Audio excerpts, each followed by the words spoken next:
If you think it's hard to change the lives of 10 people, change their lives forever, you're wrong. I saw it happen every day in Iraq and Afghanistan. A young Army officer makes a decision to go left instead of right down a road in Baghdad, and the 10 soldiers with him are saved from a close-in ambush.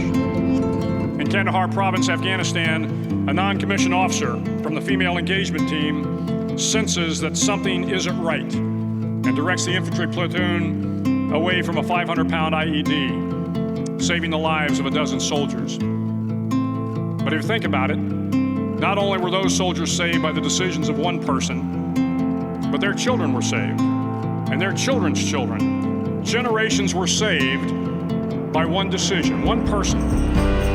But changing the world can happen anywhere, and anyone can do it. So what starts here can indeed change the world. But the question is, what will the world look like after you change it? Well, I'm confident that it will look much, much better. But if you'll humor this old sailor for just a moment, I have a few suggestions that may help you on your way to a better world. And while these lessons were learned during my time in the military, I can assure you that it matters not whether you ever served a day in uniform. It matters not your gender, your ethnic or religious background, your orientation, or your social status. Our struggles in this world are similar, and the lessons to overcome those struggles and to move forward, changing ourselves and changing the world around us, will apply equally to all. I've been a Navy SEAL for 36 years, but it all began when I left UT for basic SEAL training in Coronado, California. Basic SEAL training is 6 months of long, torturous runs in the soft sand, midnight swims in the cold water off San Diego, obstacle courses, unending calisthenics, days without sleep, and always being cold, wet, and miserable. It is 6 months of being constantly harassed by professionally trained warriors who seek to find the weak of mind and body and eliminate them from ever becoming a Navy SEAL. But the training also seeks to find those students who can lead in an environment of constant stress, chaos, failure, and hardships. To me, basic SEAL training was a lifetime of challenges crammed into 6 months. So here are the 10 lessons I learned from basic SEAL training that hopefully will be of value to you as you move forward in life. Every morning in SEAL training, my instructors, who at the time were all Vietnam veterans, would show up in my barracks room, and the first thing they'd do was inspect my bed. If you did it right, the corners would be square, the covers would be pulled tight, the pillow centered just under the headboard, and the extra blanket folded neatly at the foot of the rack. It was a simple task, mundane at best, but every morning we were required to make our bed to perfection. It seemed a little ridiculous at the time, particularly in light of the fact that we were aspiring to be real warriors, tough, battle-hardened SEALs. But the wisdom of this simple act has been proven to me many times over. If you make your bed every morning, you will have accomplished the first task of the day. It will give you a small sense of pride, and it will encourage you to do another task, and another, and another. And by the end of the day, that one task completed will have turned into many tasks completed. Making your bed will also reinforce the fact that the little things in life matter. If you can't do the little things right, you'll never be able to do the big things right. And if by chance you have a miserable day, you will come home to a bed that is made, that you made. And a made bed gives you encouragement that tomorrow will be better.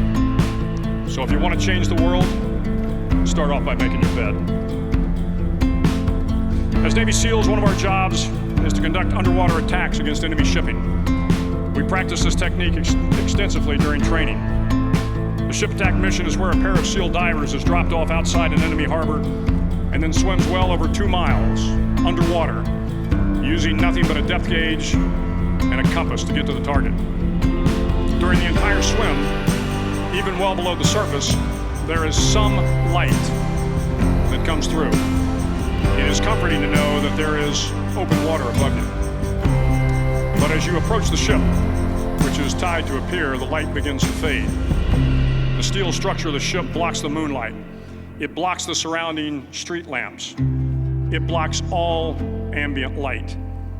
To be successful in your mission, you have to swim under the ship and find the keel, the center line, and the deepest part of the ship.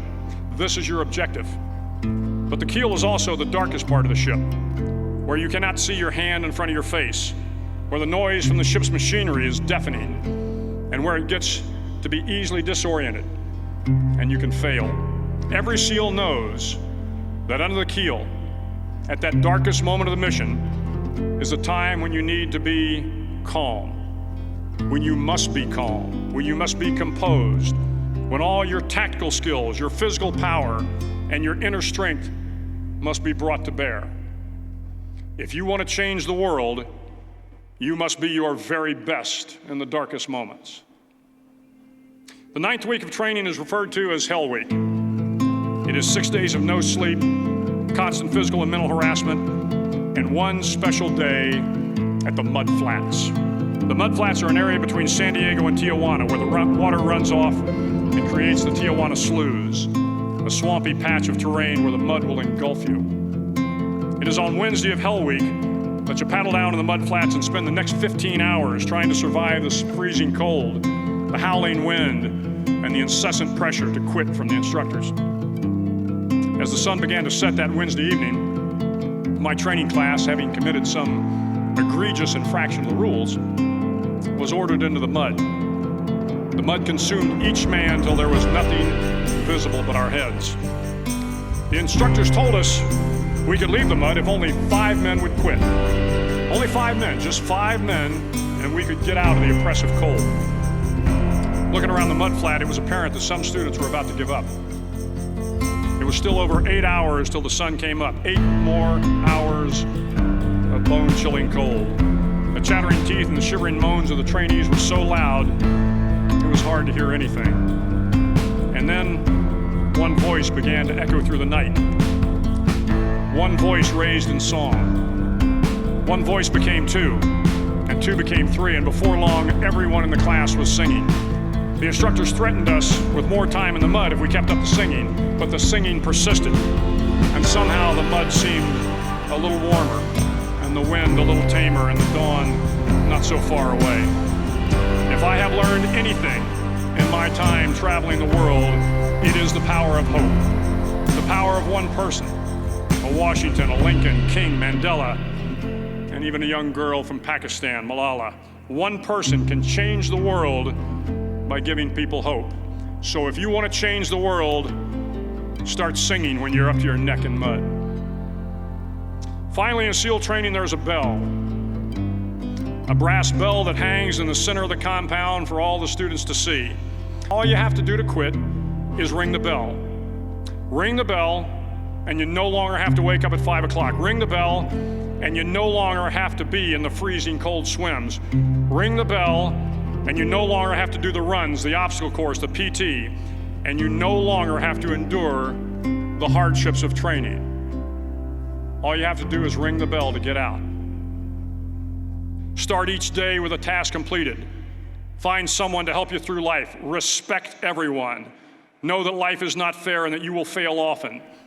But if you take some risks, step up when the times are the toughest, face down the bullies, lift up the downtrodden, and never, ever give up. If you do these things, the next generation and the generations that follow will live in a world far better than the one we have today. And what started here will indeed have changed the world for the better. Thank you.